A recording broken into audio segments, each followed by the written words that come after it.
I would like to discuss my article, Taking India Seriously. Leader Narendra Modi is the true embodiment of Chanakya Niti. Modi's deep principle leadership has always ensured the two pillars of the art of governance, the aim, the justice and dharma, the ethics are enshrined into every aspect of his eminent leadership.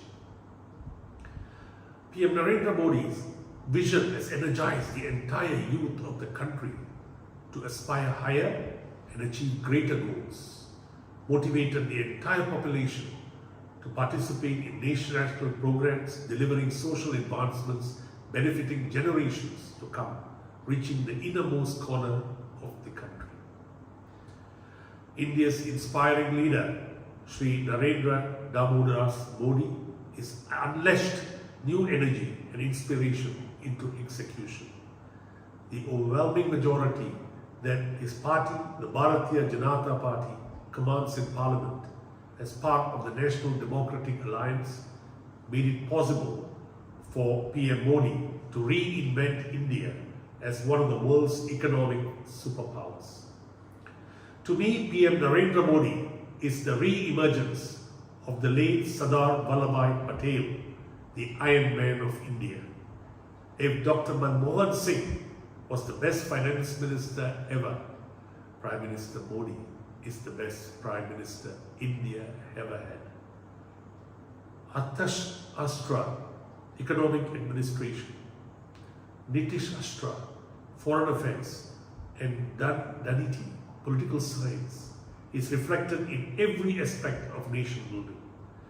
Prime Minister Narendra Modi's post-2014 leadership has been characterized by a complex policy and governance framework, underscoring his determination to transform India's economic and technological landscape.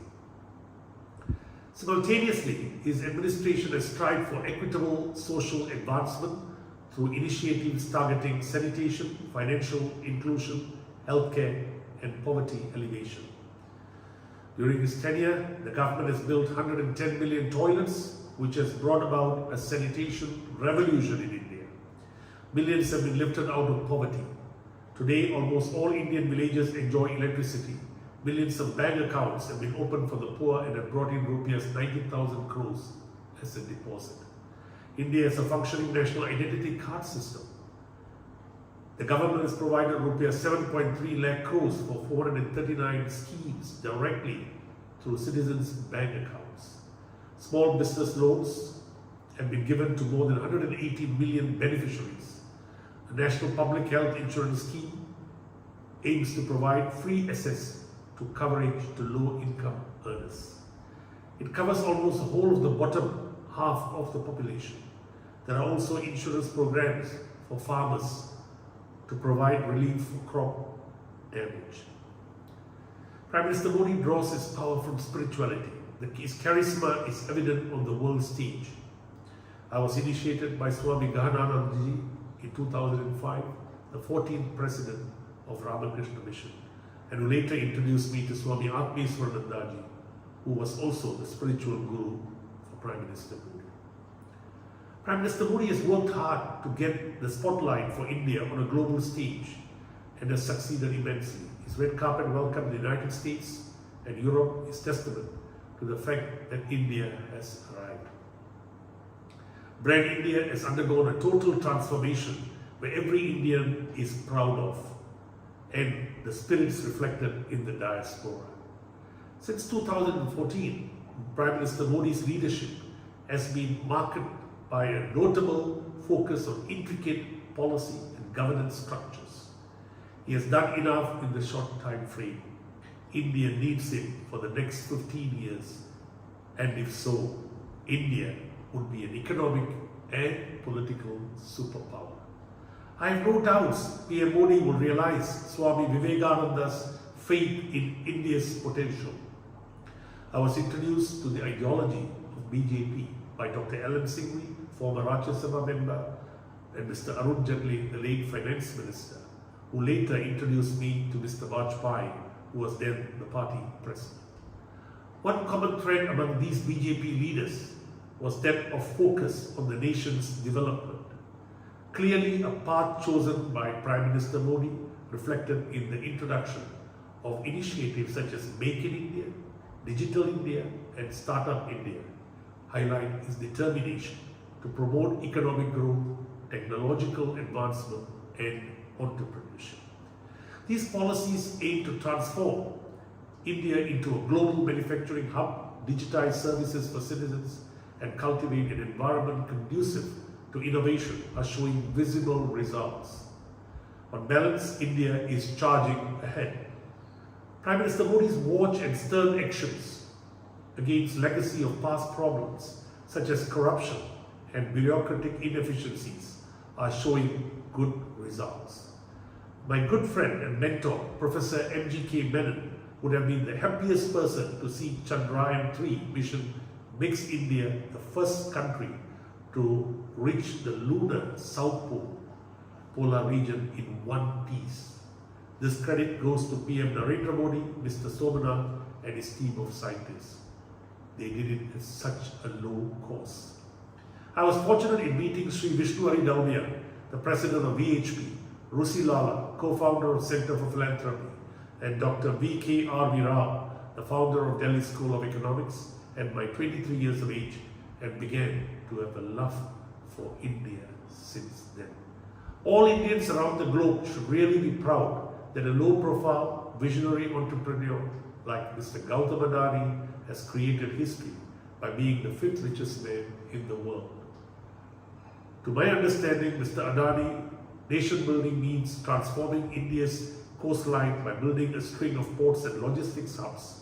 For him, nation building also means strengthening the country's energy security and mitigating the urban-rural divide by delivering electricity to several hundreds of millions living in the hinterlands of India. Nation building for Mr. Adani also involves boosting food security by building a modern agriculture supply chain and empowering the farmers. Each of his industrial endeavors has created tens of thousands of jobs. I have personally watched this man, self-made, philanthropic, maverick entrepreneur, grow since 2006 when I chaired a steel mill in Gujarat. I also recommend everyone to read The Monk Who Transformed UP to understand how a highly spiritual monk like Mr. Yogi Adityanath transformed UP into an investor-friendly state. PM Modi has made history in India by appointing a career diplomat like Dr. S. Jaishankar, the Foreign Minister of India. Foreign Minister Dr. Jaishankar is an outstanding Indian. He distinguished himself as India's ambassador to Singapore, USA and China. I recommend everyone to read The India Way by this visionary. He is undoubtedly the best foreign minister. I applaud the PM also for creating a portfolio like Minister of Cooperation and appointing Sri Amit Shah Ji, a great strategist, as its minister. Sri Amit Shah Ji is the Chanakya of Indian politics with an absolute passion for India. Mr. Ishak Shamil, the former Israeli PM, told me that every developed country needs a good national security advisor. PM Narendra Modi has appointed an extremely shrewd and patriotic intelligence chief like Mr. Ajit Doval as NSC advisor. The appointment of a top civil servant like Ashmukh Aditya as chairman of the Bank of Baroda is another good example of BJP government's emphasis on talents. He reminds me of the late Mr. Talwar, the late chairman of State Bank of India, whom I met during his last days at Aravinda Ashram in Pondicherry. I clearly remember my friend, Professor Sir Hans Singer, a world-renowned development economist, telling me that India has been a sleeping giant without a tough leader. And it was unfortunate that great economists like his classmate, Dr. V.K.R.V. Rao and others were not given important economic portfolios to help grow the economy. Having known Dr. K.T. Lee, Dr. Lee Koting, the Taiwanese godfather of technology, for 15 years or more, I believe PM Modi ji needs a K.T. Lee and a long-term vision to script a manufacturing history for India. Since 2014, women have been rewarded with preeminent positions who are most deserving. we may write in view of their academic and professional excellence. Even in sports, Indian teams and athletes have won several accolades. In the field of science, banking and space, advancement of women in all important positions can be witnessed. The appointments of Mrs. Nirmala Sitharaman as first female finance minister, Dr. Tamilarasu Soundararajan as governor of Pondicherry, Ms. Jayavarma Sinha as chairperson of Railway Board, Ms. Madhabi Bush as chairperson of SEBI, and Professor Sri Pandi as Vice Chancellor of Jawaharlal Nehru University is a clear signal of BJP government's and PM Modi's emphasis on equality of women in society. India is now ripe for business. Prime Minister Modi's introduction of the GST goods and service tax has brought uniformity in indirect taxes. Under his regime, India's GDP is $3.75 trillion, representing a doubling in 9 years. Foreign exchange reserves stand at a whopping $593 billion. India has become a hot destination for foreign direct investment, $71 billion in the current fiscal year. Being the fastest growing economy in the world, India has been a hot investment magnet, attracting investments in manufacturing, information and pharmaceuticals. The Modi government has done away with the socialist approach of previous governments and tilted towards business friendliness. The government has no business to be in business, was his promise before the elections, and he has lived up to it. The privatization of Air India is a prime example of this. Digital literacy has improved. Far-flung rural areas have been connected through high-speed internet. Street vendors in the countryside accept digital payment. In fact, the UPI, United Payment Interface, is such a revolution in India that it amounts for almost 40% of all digital payments in the world. BJP, under guidance of Prime Minister Modi, are like the Chandrayaan-3 and RETL rockets, supercharged, overcoming all challenges to reach their cosmic goals.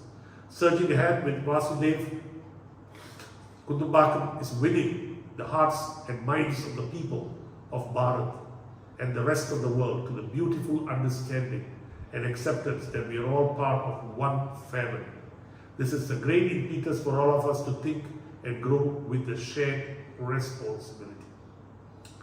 The G20, as we know, is a group of 20 of the world's largest economies that meets regularly to coordinate global policy on trade, health, climate and other issues.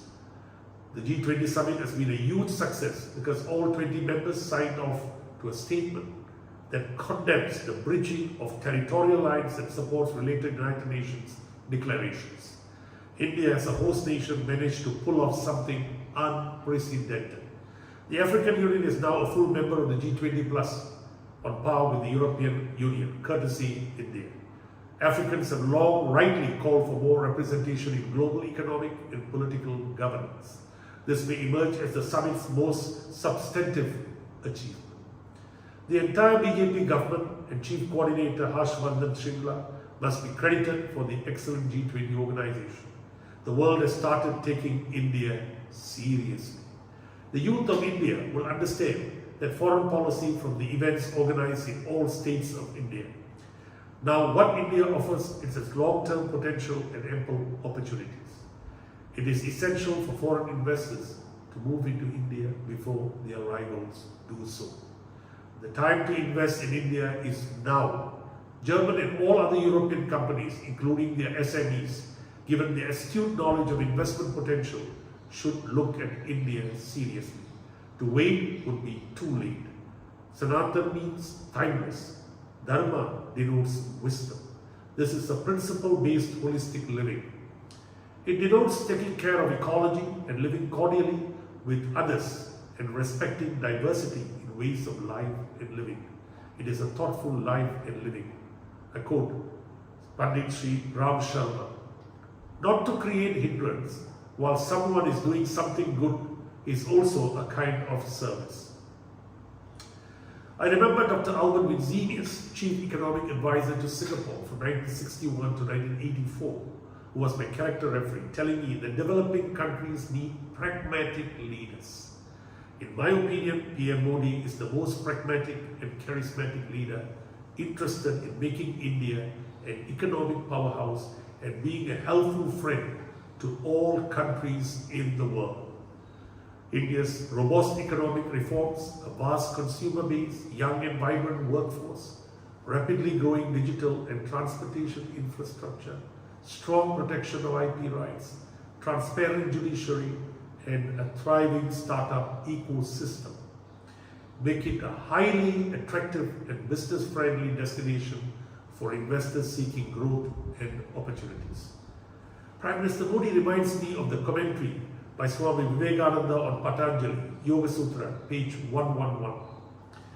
All by the power of Pratibha, all knowledge. All these can come without any samyama to the man who has the power of Pratibha, enlightenment from purity. This is when a man has risen to a high state of Pratibha, when he has that great light. All things are apparent to him. Everything comes to him naturally without making samyama on anything. This is Prime Minister Narendra Modi. Thank you. As a former managing director of a German steel corporation and currently founder and managing director of Starkenberg Private Limited, I encourage all European SMEs and companies to take India seriously. Thank you.